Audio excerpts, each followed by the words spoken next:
everyone. Today's project is going to be inspired by Graphic 45's July Mixed Media Challenge they have going on. If you want more information on that, go over to their Facebook page or their website and check that out. So for my project today, I'm going to be using this frame. It's got glass in it, and it doesn't have a good way to take the back off. So I'm not going to be able to put my decoration under the glass. I'm going to have to just not take the back off, and I'm going to have to just cover the glass with paper and do all of my decoration on top of it. So I went ahead and covered the frame and the glass with this Liquitex acrylic black. It says ivory black. I'm not sure why it says ivory black, but that's what it says on the package. And so I picked this up at Hobby Lobby. I was out of paint, so I went and picked it up. I think it was somewhere around $6 with a coupon, so wasn't too bad of a price. And so I really liked this, how it turned out. Made it a nice sort of matte black frame. And so I'll go ahead and get ready to start decorating this.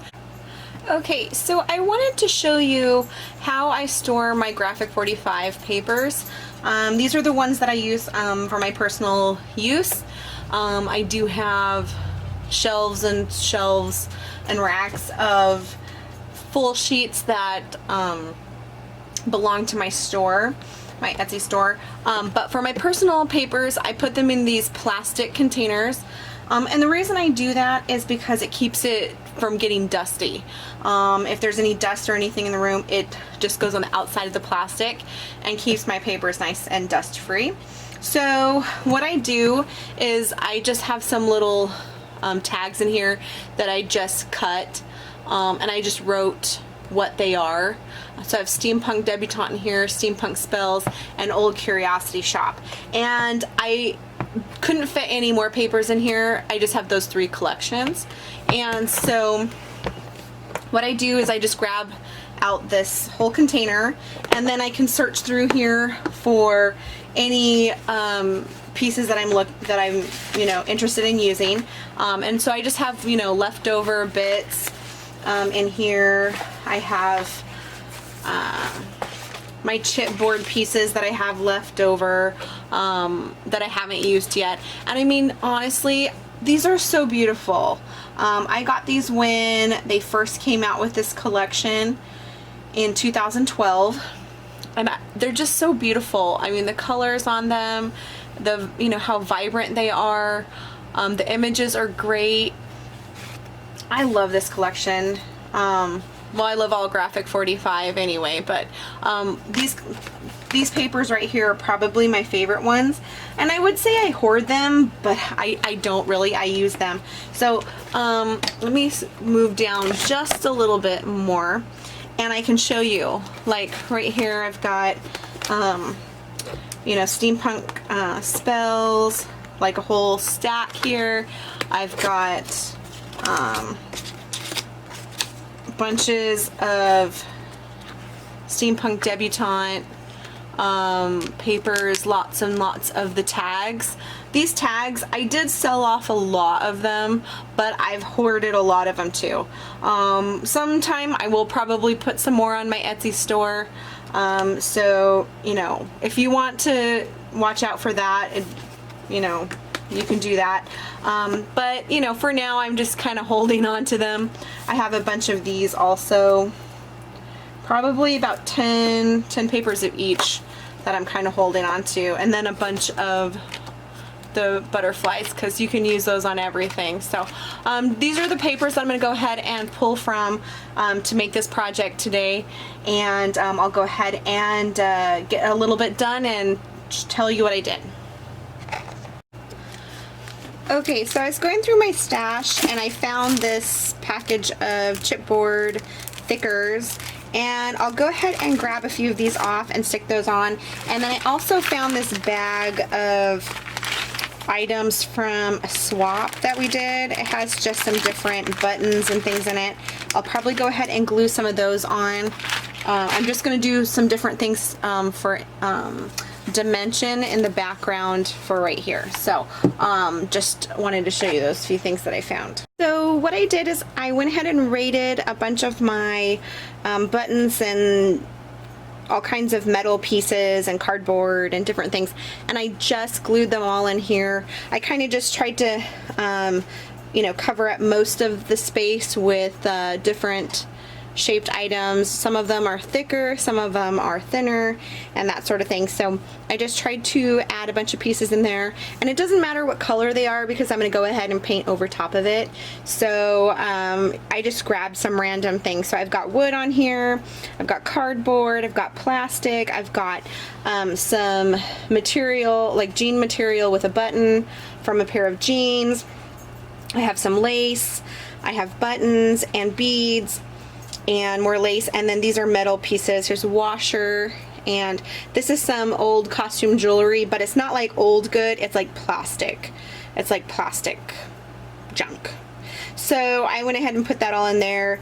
I'm going to go ahead and let it dry a little bit, and then I'm going to go ahead and paint over it. I went ahead and painted it up. I did black over top of all the items on here. There are a few places I didn't quite get black into, but it's okay. It's not going to make any difference for this project. Next, I'm going to go ahead and go over this lightly with some white paint, just to highlight some areas, and then I'll go ahead and over that white I will add some Tim Holtz inks or things like that to give it some color. Okay, so this is how it looks so far. I really like how it turned out. I think I'll go ahead and darken up some of these areas a little bit, but the inks that I used to make this color, I just started with the darkest one first in this corner and went this way. I used this glimmer mist here. It's almost gone, but I used a little bit in the corner, and I think it's denim. And then this one here is the blue icing, and I kind of just blended that into the green, which I used this limelight, which I then went into the I used the lemon zest Delusions by Ranger, the ink spray. Really like these ones too. And then ended with this Tim Holtz Abandoned Coral. I love this color. It's so bright, and especially against the black, it just looks really good. So that's what I've done so far on this. I really like how it turned out. And then, as you can tell, I haven't used any Graphic 45 items yet, but I will add some of those to this project. I just haven't finished the background yet. And once I get that done, I'll go ahead and embellish it with some Graphic 45. And I always leave that to the last because I don't want to get any ink on my Graphic 45 items. They're already so beautiful and colorful. I don't want to mess them up by getting ink on them. So that's why I go ahead and do this part first and make sure it's very dry before I add my Graphic 45 papers to it. So I have finished my frame, and I really like how it turned out. I really like the colors in it. I love how it goes from the blue all the way down to the red and is kind of rainbow. I love this image that I had in my stash, and I just fussy cut her out.